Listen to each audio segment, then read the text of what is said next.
My name is Gabriel Vega. I'm 22 years old and I'm from Chicago, Illinois. Right now, I work as a FedEx driver. I'm currently looking to maybe transfer a little more north, but I do daily routes, usually from the morning to around early afternoon.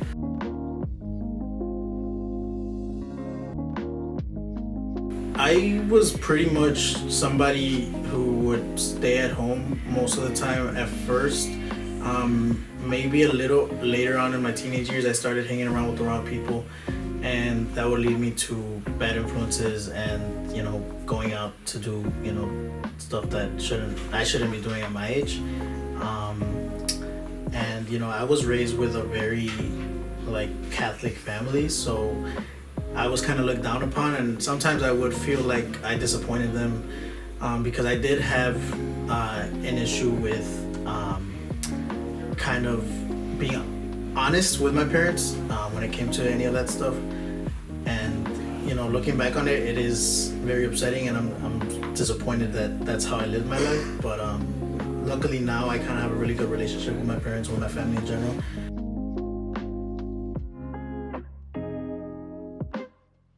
So I think for me, I grew up, like I said, in a very Catholic family, and for some reason, once I had that freedom to do what I wanted, it started maybe around when I was 17 years old. I kind of would ditch mass. I would kind of skip on it. That would be the main thing. And as ironic as it is, because my parents were very, very good to raise me with all my prayers, going to mass every Sunday. And I kind of would go on to to make one of the biggest mistakes I made in my life, and that was in high school. And when it comes to high school, I try not to talk about it because it's very embarrassing what happened.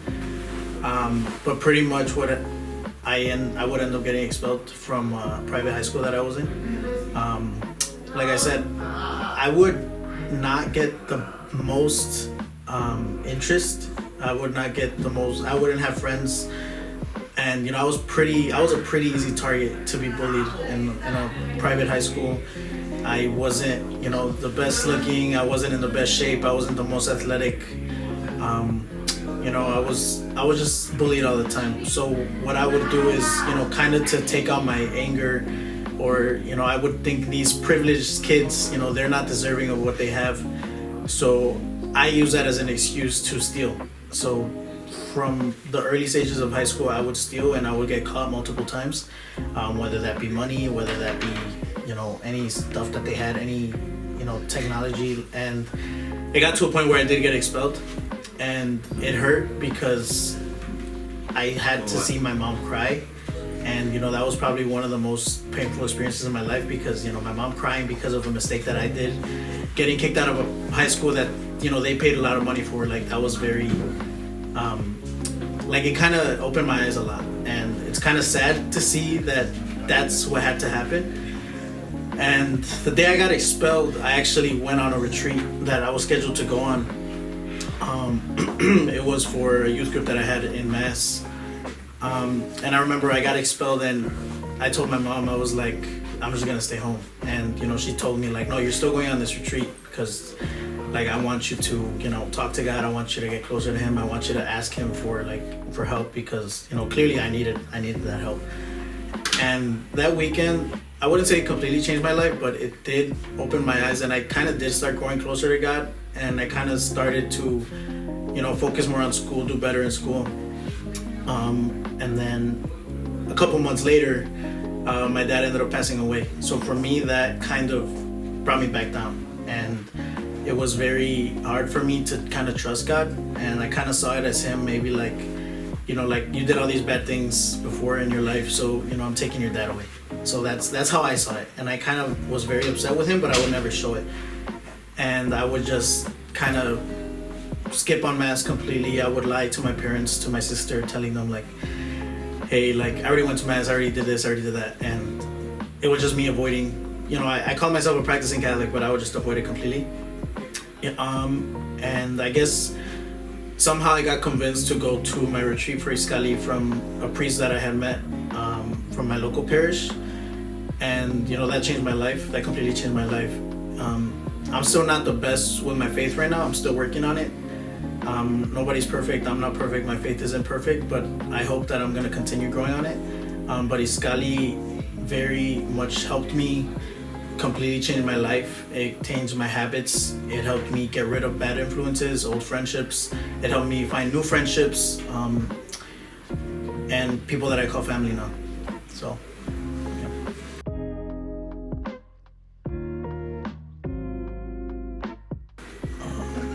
So I kind of always had that connection all my life, but I don't think I ever really encountered encountered God until maybe, honestly, my retreat.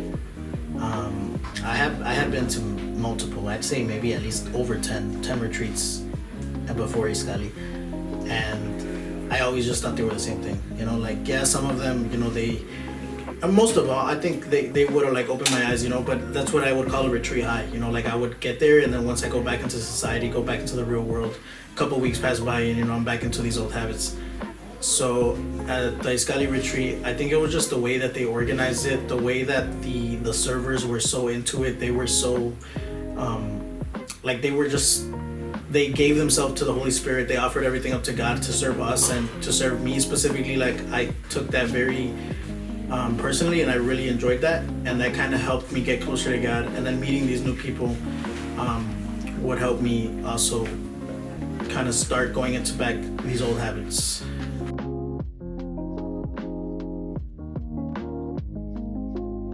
I think for me, the main thing I would experience, a challenge I would experience right now, would be falling back into old habits. Whether that's going out every single day, whether that's hanging out with people that I don't hang out with anymore. They hit me up. They tell me hey, haven't seen you in a while. We should hang out. Whether it's going out to eat or whether it's just chilling at somebody's house, it always leads to bad things. So that's probably the biggest challenge I have to overcome. I still face it to this day. I still have days where I'm tempted to go. I still have days that I do go. I'm just very careful.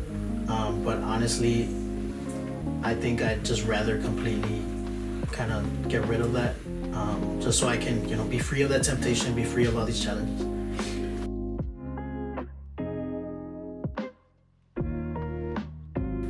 Ever since I started my conversion, I'd say that helped me with my family the most. I used to struggle opening myself up to my mom, to my sister mainly. They're the people that I grew up with, so it was kind of ironic that I wouldn't really talk to them. I wouldn't open up myself, my feelings, talk about my feelings, talk about anything I was going through. But ever since I've been practicing my faith more, growing closer to God, I've gotten better at it. My relationship with my mom, my stepdad, my two little brothers, they have improved a lot.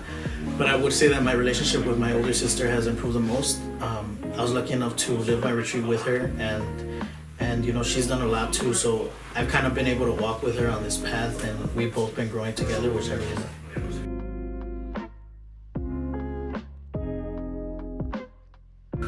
My goals for this Lent would probably be just to use this time to, really reflect on,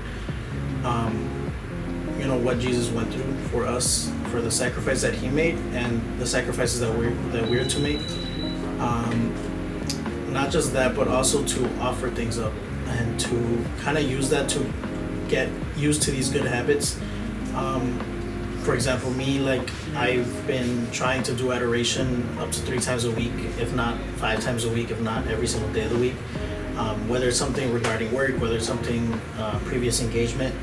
I'm not able to do it all the time, but that is one of the things that I want to make a habit. So even when Lent is over, I want to continue doing that. And that's something that I do tell people, that Lent isn't just about giving stuff up, it's also about offering things up, and maybe that can continue, because the point of Lent isn't really to give up chocolate, give up soda, give up snacks, give up anything for those 40 days, and then once the 40 days are over, just start eating them again. That's not really the point. I don't really see that's the point. I think the main point is to kind of reflect on the sacrifice that you're doing and let it help you get closer to God.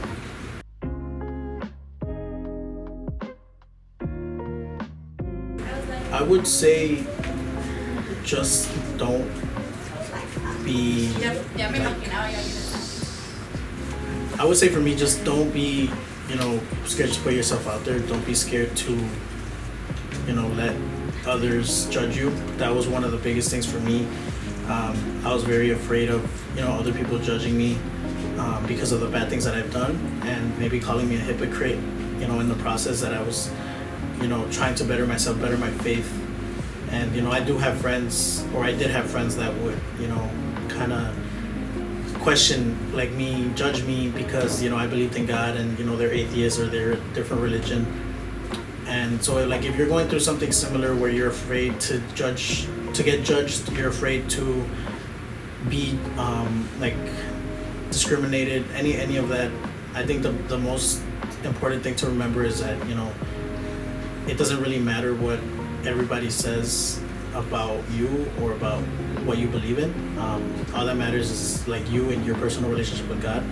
And one of the biggest pieces of advice I can offer is to surround yourself with people who also want to grow their strength, because those people are going to help you grow the most.